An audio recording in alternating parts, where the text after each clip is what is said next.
பொண்ணு அழகா இருந்தா காதலிக்கலாம் போல் இருக்கே.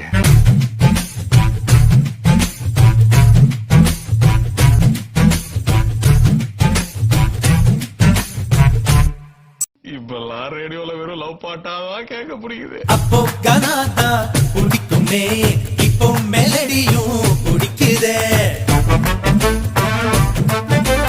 குஷி இடுப்ப மட்டும் பார்த்தவன் கண்ண நிமிர்ந்துதான் பாக்குற.